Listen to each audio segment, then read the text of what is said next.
This instrument is a Spectronic 20, or simply a Spec 20, and it can be used to measure the absorbance of light by a sample at a particular wavelength.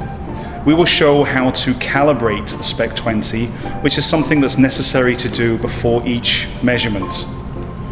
The first thing to do is to zero the instrument on the top scale of the dial, which you'll see as the transmittance, and we'll do that with the Spec 20 being empty. So we can see there's nothing in the Spec 20. And with the lid closed, we put the dial onto the 0 on the top scale. And now, the next part, using the right-hand dial, we want to put the dial at 100 with a sample of water inside. You'll notice the sample is introduced in a small test tube, but it's a special test tube with a line indicating the orientation that the test tube should go into the Spec 20. With the pure water inserted, we now use the right dial to move the needle to 100. And we are now ready to record the absorbance of our target material from the bottom scale. With our Spec 20 calibrated at 0 and 100, we're now ready to make our first measurement. We first need to set the Spec 20 to the wavelength of our choosing using this dial. And our first measurement has been set for 400 nanometers.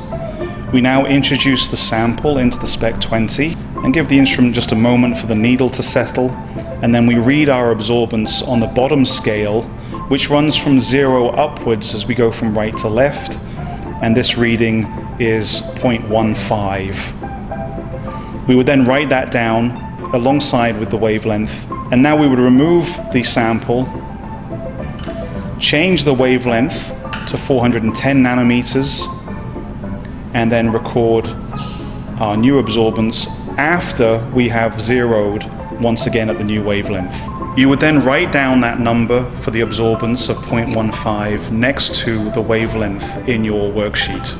Having taken a sequence of data of wavelength and measured the absorbance at each wavelength, we can now make a graph and produce an absorbance spectrum.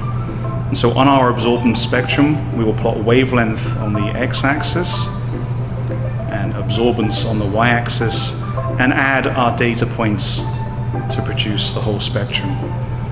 And from this spectrum, you can now select the best wavelength to perform the rest of the experiment.